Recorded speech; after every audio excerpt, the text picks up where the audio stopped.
जय श्री राम, जय श्री राधे श्याम।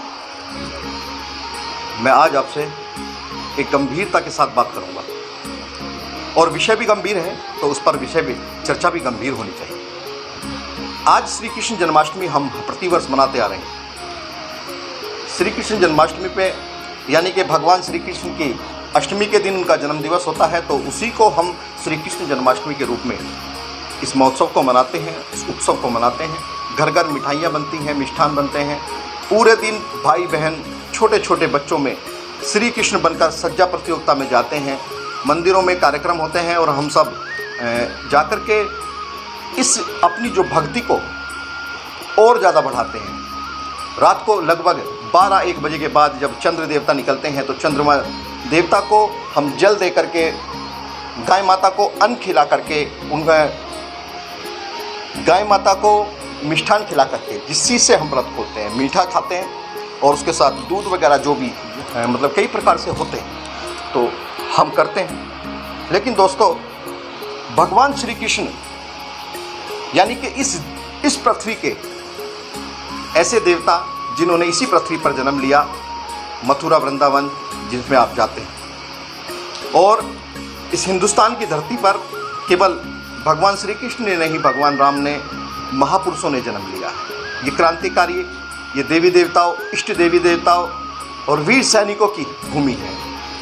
और यहाँ एक से बड़ा एक बलिदान हुआ है, चाहे वो हमारे इष्ट रहे हों, हमारे क्रांतिकारी रहे हों। लेकिन दोस्तों, मैं आज बात करूँगा केवल आपसे श्री कृष्ण को लेकर। भगवान श्री कृष्ण, आपने देखा कि बचपन से गैयों को चराते थे, अपने हिस्से का भोजन भी गायों को खिला देते थे। भगवान होने के बाद वो भगवान का अवतरण थे, लेकिन उसके बावजूद भी वो गौ माता को कि कैसे सेवा करते थे, नंगे नंगे पांव उनको चराने जाते थे। वो कोई आम आदमी नहीं थे, वो साधारण व्यक्ति नहीं थे, वो भगवान के अवतार थे। सृष्टि को पाप मुक्त करने के लिए उनका जन्म हुआ था।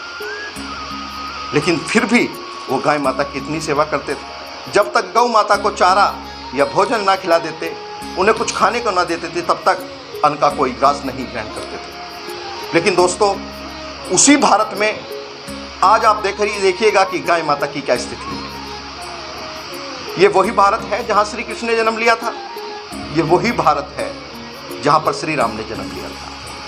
और आपने प्राचीन कथाओं में, ग्रंथों के और कथाओं में आपने सुना, हमने भी सुना, हम उसी लिए बताते हैं कि कथाओं में जो कथावाचक होते हैं वो बताते हैं कि गायें ऐसी देवी है। गायें, क्योंकि गाय एक पशु नहीं है दोस्तों, गाय हमारी माँ है। हमने उसे माँ कहा है ना, तो हम माँ की सेवा नहीं करते हैं। हम हर चीज़, कुछ भी देख लीजिए, कोई भी बात आती है तो कह देते हैं कि सरकारें देखेगी। हम अपना कर्तव्य अच्छे से नहीं निभा रहे हैं। जिस गाय की सेवा करने के लिए भगवान श्री कृष्ण खुद नंगे पैर उनको चराने जाते थे, उनकी सेवा करते थे, उनके ऊपर हाथ फेरते थे, उनकी पैर दबाते थे, आप तो उसकी गाय की रोटी भी खा गए दोस्तों। जो गाय को पहले रोटी दी जाती थी, आप तो उसे भी खुद खाने लगे। और दोस्तों, मेरे दिल की ये बात है, मैं कहना चाहता हूं आप लोगों से कि हम इसलिए ज़्यादा परेशान हैं। आप देखते होंगे, आप कमाते हैं, करते हैं, दिन रात मेहनत करते हैं, लेकिन परेशान हैं। ये परेशान शायद इसलिए भी हैं हम, कहीं ना कहीं ये भी इसका एक बड़ा कारण है कि गाय माता सड़कों पर धक्के खा रही है और हम अपने आप को गौ सेवक बता रहे हैं। मैं इस चीज़ से बिल्कुल भी कोई परहेज नहीं करूँगा कि हम अपनी गौ माँ के साथ अच्छा व्यवहार नहीं करते। एक बच्चे का मैं आपको एक कहानी पढ़ी थी मैंने, वो कहानी आपको बताता हूँ। वो कहानी थी दोस्तों, एक स्कूल में एक बच्चे से उसके अध्यापक ने पूछा, प्रश्न किया कि गांव और शहर में क्या अंतर है। तो जो जवाब उस बच्चे ने दिया दोस्तों, वो जवाब मुझे तो बहुत झंझोड़ के रख दिया। उस जवाब ने, मुझे नहीं पता कि आपको इस चीज़ से फ़र्क पड़ेगा या नहीं पड़ेगा, लेकिन मेरी ऐसी चाहत है कि मैं आप लोगों के सामने वो कहानी बताऊं। तो जब मास्टर ने प्रश्न किया, जब गुरुजी ने प्रश्न किया कि गांव और शहर में क्या अंतर है, तो बच्चे ने बड़ी मासूमियत के साथ भोलेपन से जवाब दिया कि जहां पर कुत्ते सड़कों पर फिरते हों और गायें घर में बांधी जाती हो, उनकी सेवा की जाती हो, तो वो गांव होते हैं दोस्तों। और जहां पर कुत्ते घर में पाले जाते हो, गोद में लेकर के घूमा जाता हो, गाड़ियों में लेकर के घूमा जाता हो, और हमारी गौ माँ सड़कों पर धक्के खाती हो, सड़कों पर दर दर की ठोकरें खाती हो, कचरा, पन्नी इत्यादि खा करके अपना जीवन यापन कर रही हो, तो वो शहर है। तो दोस्तों, ये प्रश्न बहुत अहमियत रखता है, लेकिन समझने वाले के लिए। हम श्री कृष्ण की जन्माष्टमी तो मनाते हैं, लेकिन क्या भगवान श्री कृष्ण की तरह हमने कभी गाय माता का सम्मान किया? अगर हम कभी सेवा करते भी हैं तो उसके फोटो बना करके डालते हैं। मैं कहता हूं आप डालिए भैया। श्री कृष्ण जन्माष्टमी को मनाने का तभी मैं मानता हूं कि हमें फल मिलेगा जब गौ माता सड़कों पे ना दिखे, जब गौ माता भूखी ना रहे, जब गौ माता सड़कों पर अपना सर पटक पटक के ना मर जाए, जब गौ माता परेशान ना हो, जब गौ माता की आंखों में आंसू ना हो, जब गौ माता के कोई जख्म हो जाए और उसको जख्म को देखने वाले उसके पास तक ना आए, जब गौ माता भूखी सड़क पर तड़फ तड़फ के मर जाए, तो मुझे लगता है कि ऐसे श्री कृष्ण जन्माष्टमी मनाने का कोई फल हमें नहीं मिलता। क्योंकि दोस्तों, आज गौ माता रो रही है, आज गौ माता हमें धिक्कार रही है, कहती है कि तूने मुझे मां क्यों कहा था। दोस्तों, मैं आप लोगों से हाथ जोड़ करके अपील भी करता हूं कि आप जन्मदिन मनाते हैं, आप विवाह की वर्षगांठ मनाते हैं, आप बहुत सारे शुभ कार्य करते हैं, तो आप करिए जो भी करते हैं, लेकिन अगर आप गौ मां की सेवा करेंगे ना दोस्तों, तो आपको बहुत सारे आशीष मिलेंगे। भगवान श्री कृष्ण तो खुद आपके दीवाने हो जाएंगे अगर आप गौ मां की सेवा करेंगे। आपको श्री कृष्ण की सेवा करने की भी आवश्यकता नहीं पड़ेगी दोस्तों। आप गौ मां की सेवा करेंगे तो भगवान एक श्री कृष्ण नहीं, 33 कोटि 33 के जो हमारे देवी देवता हैं वो सभी उसमें विराजमान हैं, सभी उसकी पूजा अर्चना करते हैं। तो मैं आप सभी से निवेदन करना चाहता हूं कि आप गौ माता की सेवा करिए। अगर आपके पास जगह है,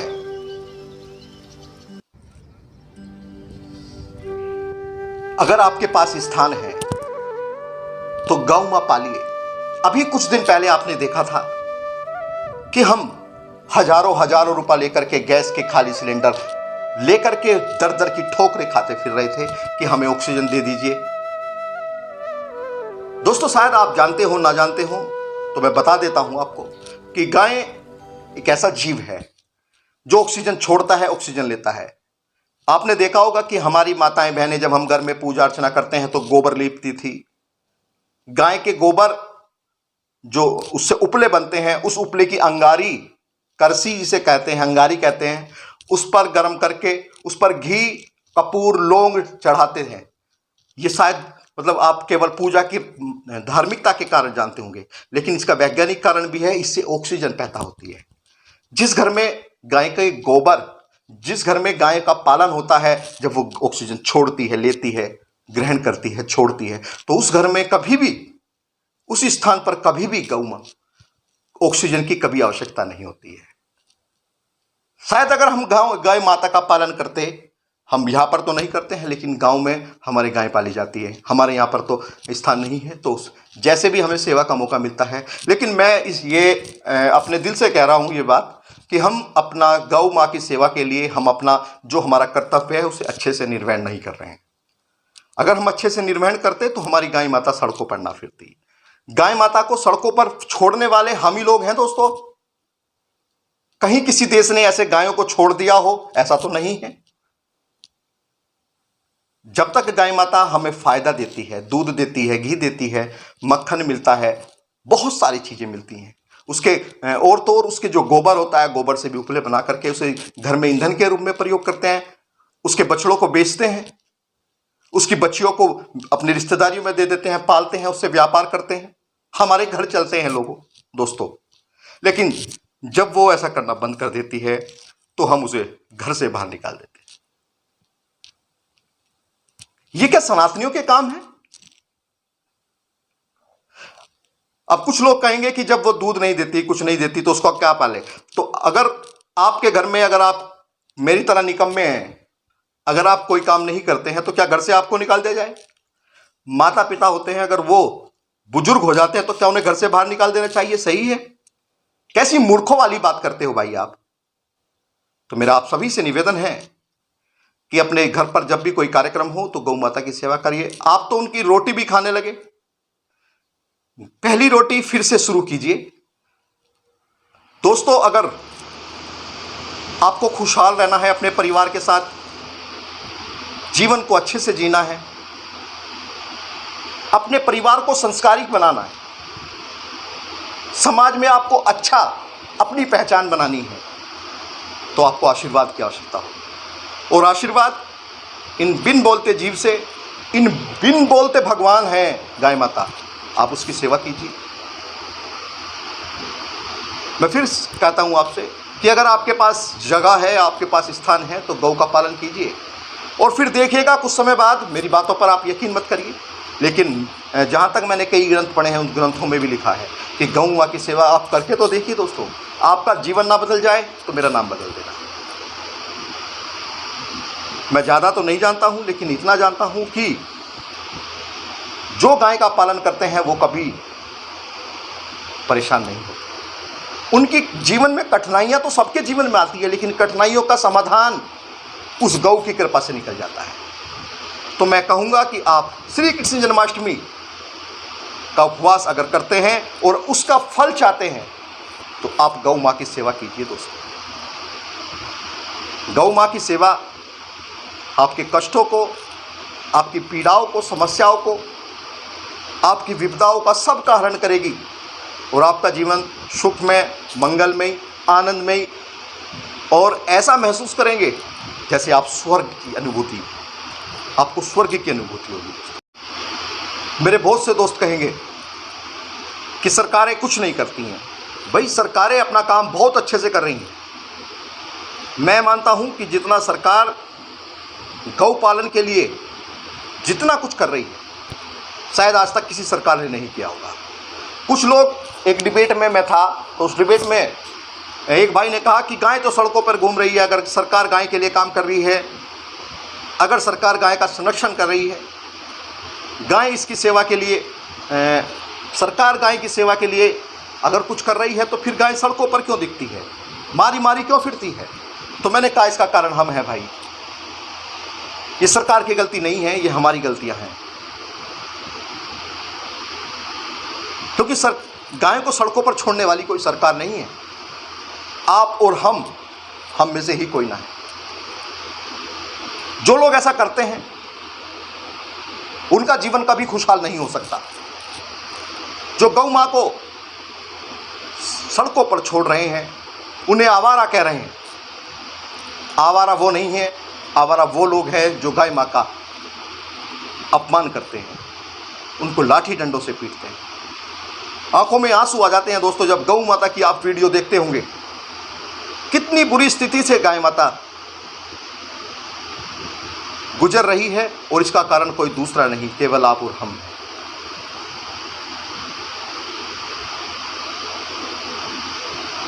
हम सनातनियों के तो ऐसे संस्कार नहीं हैं, लेकिन न जाने हमारा हिंदू समाज किस ओर जा रहा है।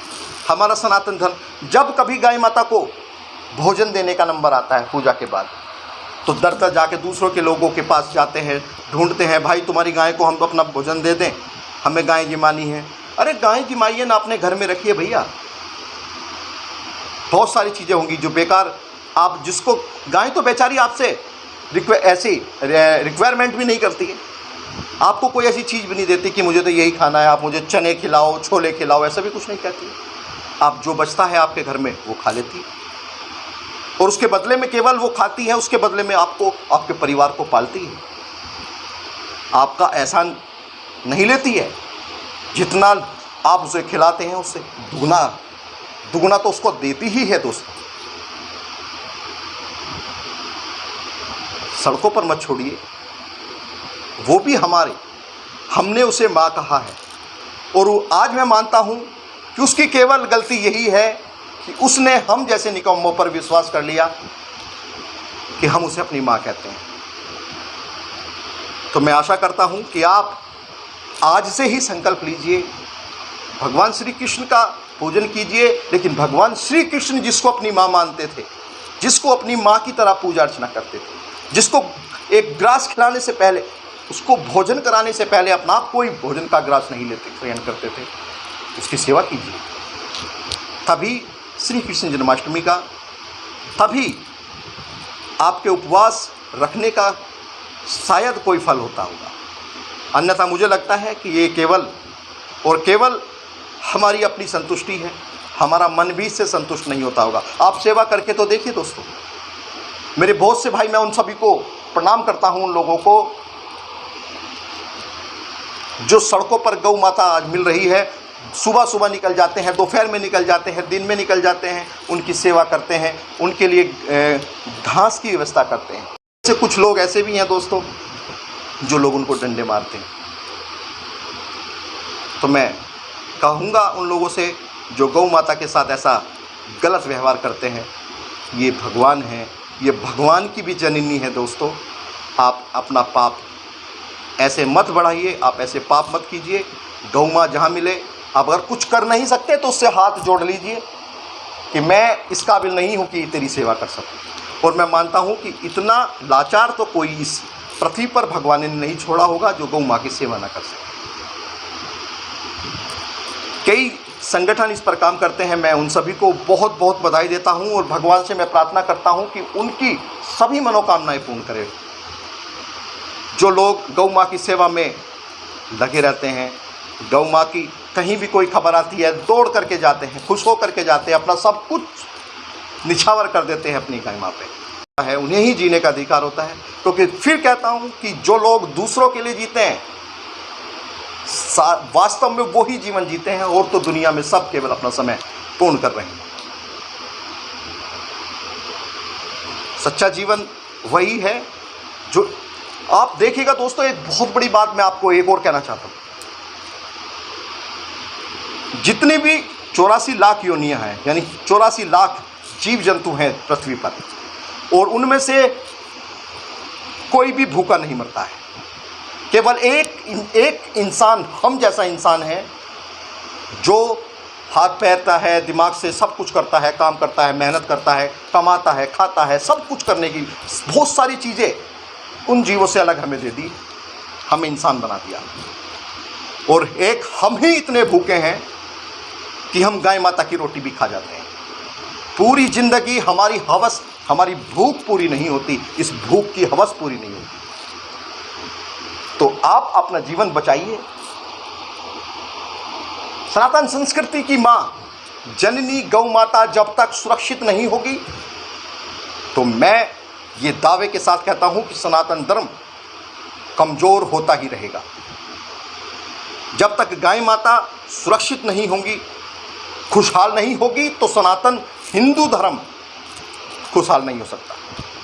इसे खुशहाल करने के लिए आपको गौ माँ की सेवा करनी पड़ेगी। और ये हर एक सनातनी का, वो किसी भी इष्ट देवी देवता को मानता हो, हर एक सनातन धर्म का, वो किसी भी समुदाय से आता हो, वो हिंदू हो, सिख हो, पंजाबी हो, बौद्ध हो, जैन हो, पारसी हो, कोई भी हो, इष्ट देवी देवता किसी को भी मानता हो, लेकिन गाय माता की सेवा करेगा तो वो इष्ट देवी देवता जिसको वो अपना पूजनीय मानता है, वो सब खुश हो जाएंगे। आप करके तो देखिए, कुछ दिन करिए और नज़ारा देखिए। जय हिंद, जय भारत। मैं आपका छोटा भाई सचिन खटीक और हिंदू हृदय सम्राट भाई ठाकुर संगीत सोम जी का सेवक। जय हिंद।